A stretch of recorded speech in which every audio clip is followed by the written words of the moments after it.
नमस्कार दोस्तों, आज अपनी ये सेकंड क्लास है जिसमें अपने बाल विकास का सेकंड चैप्टर लिया है बहुआयामी बुद्धि। ये मल्टी डायमेंशनल इंटेलिजेंस क्या होता है उसके बारे में हम डिटेल में पढ़ेंगे। बाद में हम एक्सरसाइज क्वेश्चन भी लगाएंगे। तो मैं पहले आपको एक बात से अवगत कराना चाहता हूँ कि जो सीटेट का एग्ज़ाम होना है 2026 में, उसके लिए आप लोगों के लिए इम्पोर्टेंट है कि आप 4-5 साल के प्रश्न पत्र ज़रूर देखें पुराने, क्योंकि मैंने कल जब प्रश्न पत्र देखे तो मेरे को लगा कि ये आपको देखना चाहिए, ये बहुत ज़्यादा ज़रूरी है। क्योंकि सबसे पहले ये नया वाला सिलेबस पढ़ें, फिर 5 से 10 साल के आप प्रश्न पत्रों का अभ्यास करें और आप कोशिश करिएगा अगर हो सके तो कि कक्षा 1 से लेके 8 तक की एनसीईआरटी पुस्तकों का अध्ययन ज़रूर करें, हैं नोट्स बनाएं छोटे छोटे, हैं यही मैं कहना चाहता हूँ। तो चलो अब अपन अपने टॉपिक पर आते हैं, बहुआयामी बुद्धि।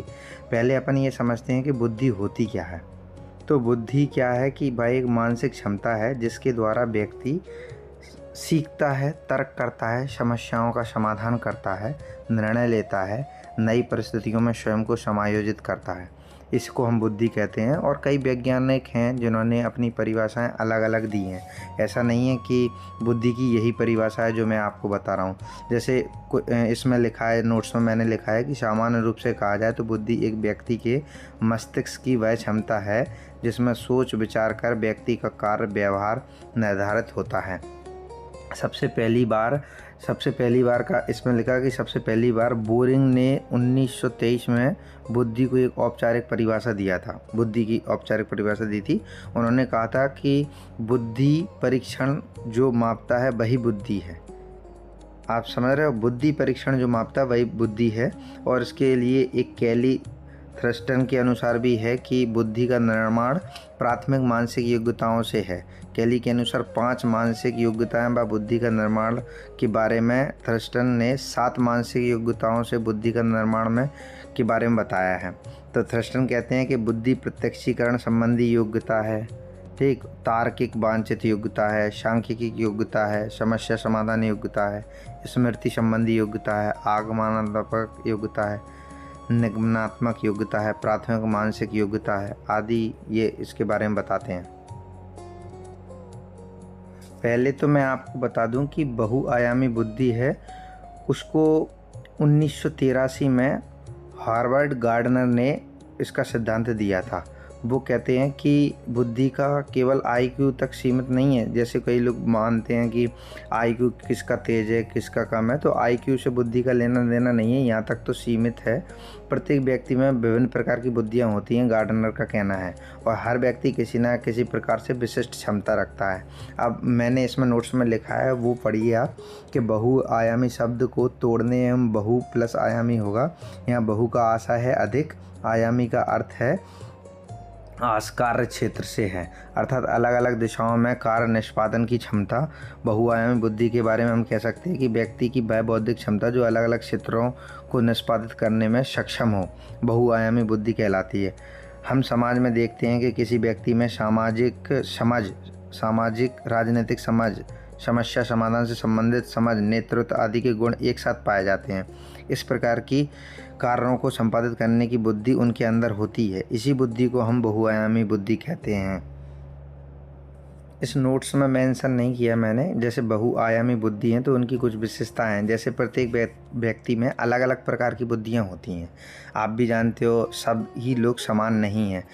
कोई ज़्यादा होशियार है, कोई कम होशियार है, कोई बिल्कुल बुद्धिहीन है। तो ऐसे ही सभी बुद्धिमान समान रूप से महत्वपूर्ण है। बुद्धियों का विकास शिक्षा एवं अभ्यास द्वारा किया जा सकता है। ऐसा नहीं है कि आप कमज़ोर हैं तो कमज़ोर ही रहेंगे। आप प्रैक्टिस करके, पढ़ाई करके होशियार बन सकते हैं। एक व्यक्ति एक से अधिक बुद्धियों में दक्ष हो सकता है, इस बात का आप ध्यान रखना। तो बुद्धि के प्रकार भी बताए हैं। गार्डनर बोलते हैं कि 7 बुद्धियाँ होती हैं, जैसे भाषाई बुद्धि, तार्किक बुद्धि, दृश्य स्थानिक बुद्धि, शारीरिक गतिशील बुद्धि, संगीतमय बुद्धि है, अंतःवैयक्तिक बुद्धि, प्राकृतिक बुद्धि, अस्तित्ववादी बुद्धि। तो ये सारी बुद्धियों के बारे में गार्डनर महोदय कहते हैं। चलो हम और नोट्स में देखते हैं। जैसे इसमें लिखा है कि कैसे होते हैं बुद्धि आयामी बुद्धि वाले लोग, मतलब बहुआयामी बुद्धि वाले लोग जो होते हैं उनकी क्या पहचान है। तो जैसे उसमें लिखा है कि दूसरों के भावों को आसानी से समझते हैं। ठीक, ये चेहरे के हाव भाव और शरीर की भाषा पढ़कर दूसरों की भावनाओं और प्रेरणाओं को समझ लेते हैं। ठीक, गहरी आत्म जागरूकता रहती है इनके अंदर।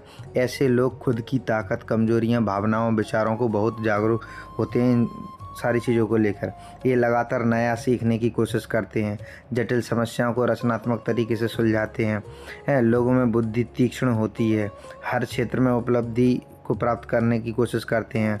तो ये है गजब की अनुकूलता होती है इन लोगों में, परिवेश से चुनौतियों में जल्दी ढल जाते हैं। ये इनकी विशेषताएं होती हैं कि ऐसे जो बुद्धि रहती है इनकी चारों तरफा बुद्धि, बहुआयामी बुद्धि रहती है, वो कैसे होते हैं उनके बारे में हमने समझा है। अब देखते हैं नेक्स्ट पेज को। अब एक विद्वान है जो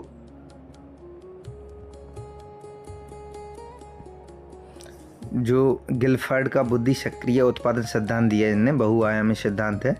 दक्षिणी कैलिफोर्निया की लॉस एंजल्स स्थित मनोवैज्ञानिक प्रयोगशाला में गिलफर्ड एवं उनके साथियों ने अपना विश्लेषण किया। गिलफर्ड ने अपने मन व बुद्धि की संरचना में कम 3 आयामों द्वारा, न कि बुद्धि के बहुआयामी